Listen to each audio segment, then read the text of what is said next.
और थोड़े जटिल विषय की गहराइयों में उतरने वाले हैं, पश्चिम बंगाल के चुनाव। जरा सोचिए, एक तरफ जहां हमें रिकॉर्ड तोड़ वोटिंग देखने को मिलती है, वहीं दूसरी तरफ पूरे सिस्टम में भारी तनाव और जमीनी स्तर पर जबरदस्त टकराव। है ना बिल्कुल हैरान करने वाली बात। इसे हम एक डेमोक्रेटिक पैराडॉक्स यानी लोकतांत्रिक विरोधाभास कह सकते हैं, और आज के इस विश्लेषण में हम इसी गुत्थी को सुलझाने की कोशिश करेंगे। तो आज के इस सफर का रोड मैप कुछ ऐसा रहेगा। सबसे पहले बात करेंगे उस ऐतिहासिक मतदान की, फिर नजर डालेंगे सुरक्षा और उस अविश्वास पर जो हवा में था। इसके बाद ईवीएम से जुड़ी छेड़छाड़ और रीपोलिंग, चुनावों में पैसे की बेतहाशा ताकत, राजनीति के अपराधीकरण का मुद्दा और अंत में डिजिटल मीडिया पर लड़ी गई वो हाई वोल्टेज जंग। चलिए सबसे पहले बात करते हैं उस शानदार और पॉजिटिव खबर की जिसने हर किसी का ध्यान अपनी तरफ खींचा।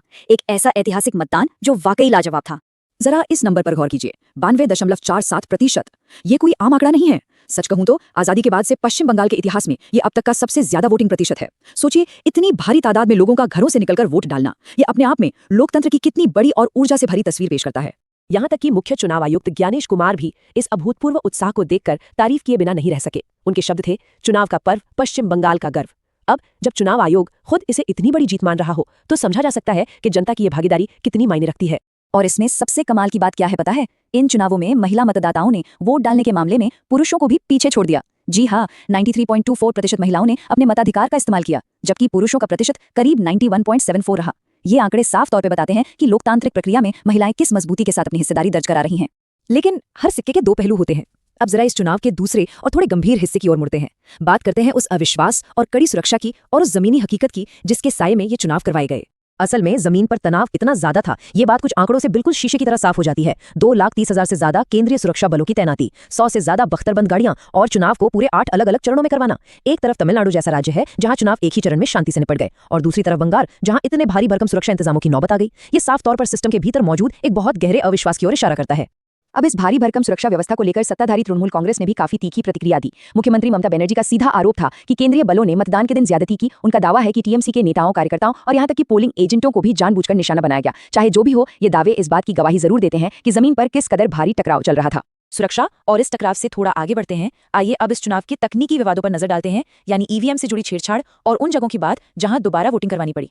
दक्षिण कोलकाता के पास फाल्टा विधानसभा क्षेत्र का एक मामला बहुत चर्चा में रहा।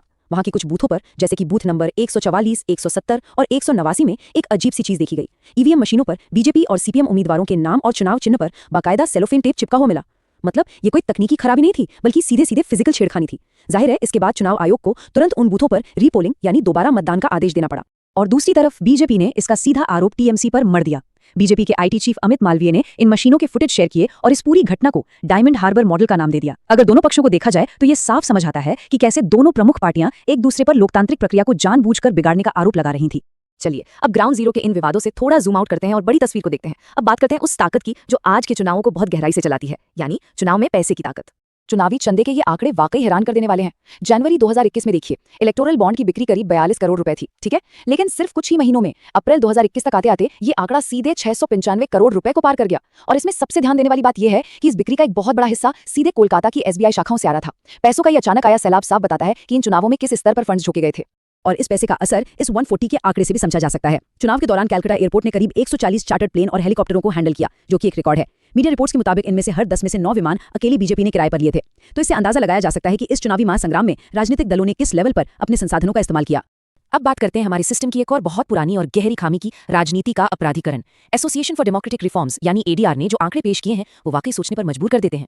यहाँ सबसे अहम बात यह है कि दोनों ही प्रमुख पार्टियों ने दागी उम्मीदवारों को मैदान में उतारने से परहेज नहीं किया। जरा इन आंकड़ों को देखिए। टीएमसी के 34% उम्मीदवारों पर गंभीर आपराधिक मामले दर्ज थे, जबकि बीजेपी के मामले में ये आंकड़ा 51% था। ये निष्पक्ष रूप से कड़ी सच्चाई को सामने लाता है कि हमारी राजनीति में आपराधिक बैकग्राउंड को आज भी किस तरह से पूरी तरह नजरअंदाज कर दिया जाता है।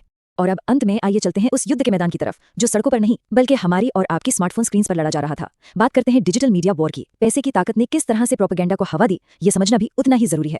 इस चुनाव के दौरान 30 से ज्यादा ऐसी अनवेरिफाइड वेबसाइट्स अचानक से सामने आ गईं, जिनका काम ही शायद फेक न्यूज और प्रोपेगेंडा फैलाना था। फेसबुक और ट्विटर जैसे प्लेटफॉर्म्स पर विज्ञापनों में इतना पैसा बहाया गया जितना पहले शायद कभी नहीं देखा गया।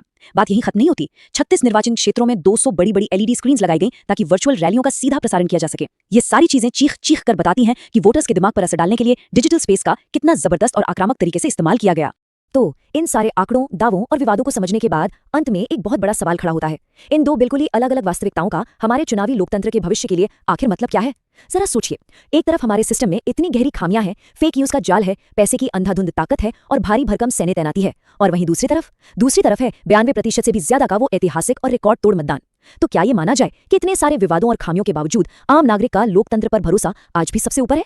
इस सवाल पर जरूर विचार कीजिएगा। आज के इस विश्लेषण में हमारे साथ जुड़ने के लिए बहुत बहुत धन्यवाद।